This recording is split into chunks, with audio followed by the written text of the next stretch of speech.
قومی اسمبلی میں مریم اورنگزیب اور آسما حدید میں تلخ جملوں کا تبادلہ، لیگی ایم این اے کی اسپیکر سے بھی تکرار۔ میڈم آپ کو پتہ نہیں کس بات کا غصہ ہے، حوصلے سے بات کریں۔ اسپیکر اسد کیسر اور علی محمد خان مریم اورنگزیب کو صبر سے کام لینے کی تلقین کرتے رہے، اجلاس پیر تک ملتوی۔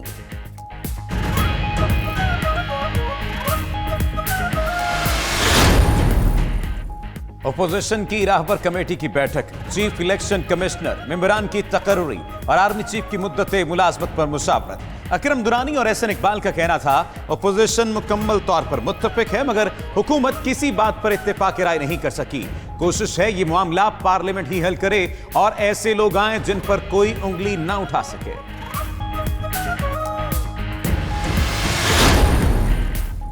الیکشن کمیشن میں تقرریوں کا معاملہ، اسپیکر قومی اسمبلی اسد کیسر اتفاق رائے کے لیے پھر متحرک۔ پارلیمانی کمیٹی کے اجلاس سے قبل حکومت اور اپوزیشن کے اراکین کو ملاقات کی دعوت دے دی۔ پارلیمانی کمیٹی کا اجلاس شیریں مزاری کی زیر صدارت کچھ دیر بعد ہوگا۔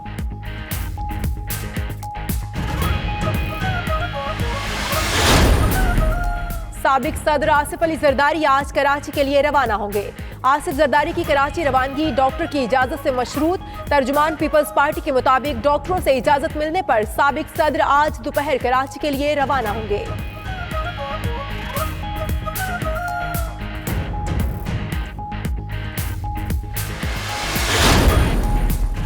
سندھ حکومت آئی جی سندھ سے ناراض، کلیم امام کی خدمات واپس کرنے پر غور شروع۔ صوبائی وزراء اور پی پی رہنماؤں نے آئی جی سندھ کی تبدیلی کا مشورہ دیا۔ وزیر اعلیٰ مراد علی شاہ نے کلیم امام کی جانب سے چیف سیکرٹری کو خط لکھنے پر برہمی کا اظہار بھی کیا۔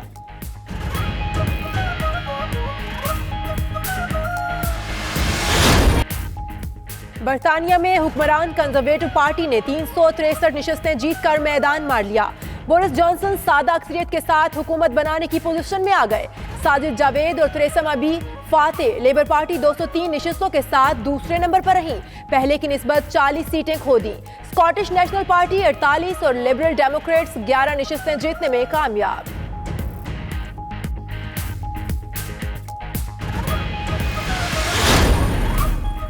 بورس جانسن تاریخی کامیابی ملنے پر خوش، عوام سے اظہار تشکر، کہتے ہیں قوم نے بریگزٹ مسئلے کو حل کرنے کے لیے طاقت پر مینڈیٹ دیا، بریگزٹ کو 31 جنوری کو ہی مکمل کریں گے۔ ادھر جیرمی کاربن نے شکست تسلیم کرتے ہوئے پارٹی قیادت چھوڑ دی۔ امریکی صدر ڈونلڈ ٹرمپ کی بورس جانسن کو مبارکباد، ٹویٹ کیا کہ برطانیہ اور امریکہ نئے تجارتی معاہدے کے لیے آزاد ہوں گے۔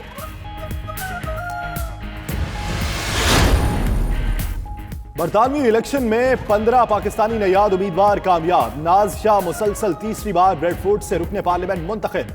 ساجد جاوید برومسگرڈ سے فاتح ٹھہرے۔ خالد محمود اور طاہر علی نے برمنگم، یاسمین قریشی نے ساؤتھ بولٹن سے کامیابی سمیٹی۔ پاکستانی نیاد زارا سلطانہ، شبانہ محمود، روزینہ علیم، محمد یاسین، نصرت غنی، ثاقب بھٹی، افضل خان، عمران احمد اور عطاء الرحمان چشتی بھی اپنی سیٹ جیت گئے۔ امریکی نمائندہ خصوصی زلمے خلیل زاد کی وزیر خارجہ شاہ محمود قریشی سے ملاقات۔ افغان امن عمل سمیت خطے میں امن و امان کی مجموعی صورتحال پر تبادلہ خیال۔ ملک میں بادل برسنے کا سلسلہ آج بھی جاری، پہاڑی علاقوں میں برف باری۔ ایبٹ آباد مری روڈ ٹریفک کے لیے بند، متاثرہ علاقوں میں بجلی کی بندش سے عوام کی مشکلات بڑھ گئے۔ پاکستان سٹاک مارکیٹ میں تیزی کا رجحان برقرار، 100 انڈیکس 10 ماہ بعد 41,000 کی سطح عبور کر گیا۔ کاروبار کے دوران انڈیکس میں 516 پوائنٹس کا اضافہ 41,030 کی سطح پر پہنچ گیا۔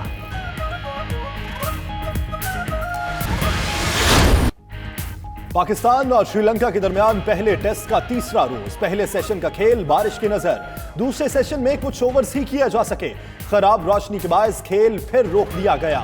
آئی لینڈرز نے 6 وکٹوں پر 282 رنز بنا رکھے۔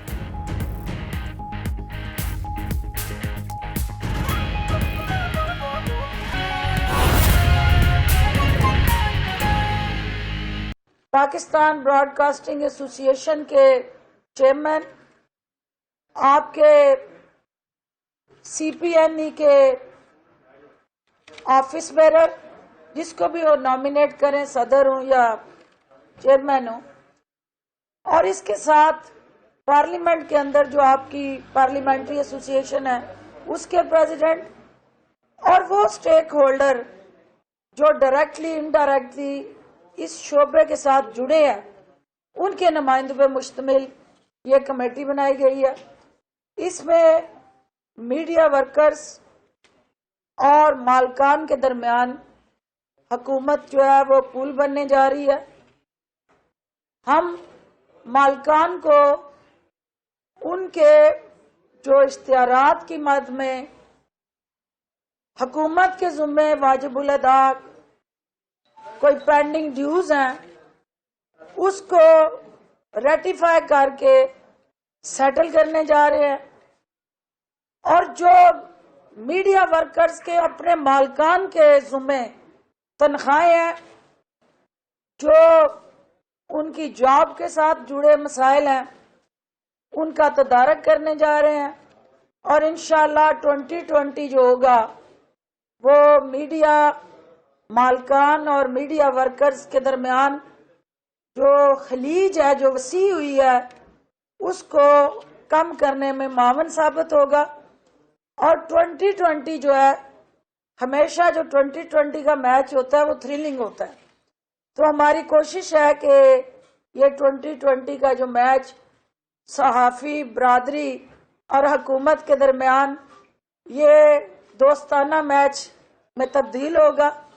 اور الٹیمیٹلی ہمارا فوکس محور جو ہے وزیر اعظم پاکستان کا اپنے میڈیا کو بین الاقوامی سطح پہ ایک ایسی طاقت کے طور پہ متعارف کرانا مقصد ہے کہ جس کی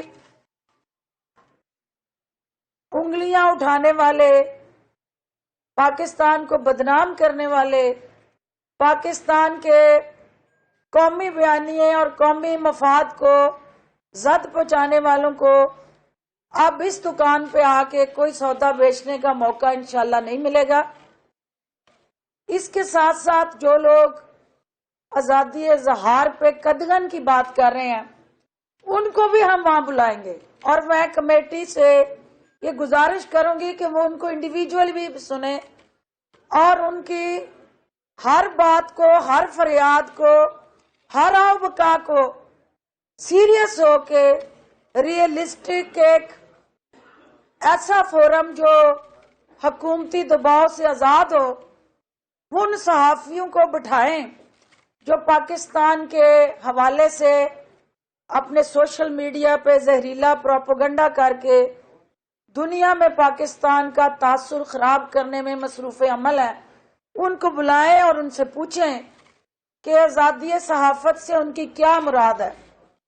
آزادی صحافت اگر دیکھنی ہے تو ان کو مقبوضہ کشمیر کی بھی سیر کروائیں، وہاں کے حالات بھی دکھائیں کہ کہاں کس کو کہتے ہیں کہ جب کوئی سینسرشپ لگتی ہے، جب کوئی آپ کا right of freedom of expression چھینا جاتا ہے، آپ کی آواز کو دبایا جاتا ہے، آپ کو کوئی ڈکٹیٹ کرتا ہے، تو پھر وہ ریاست کون سی ہوتی ہے؟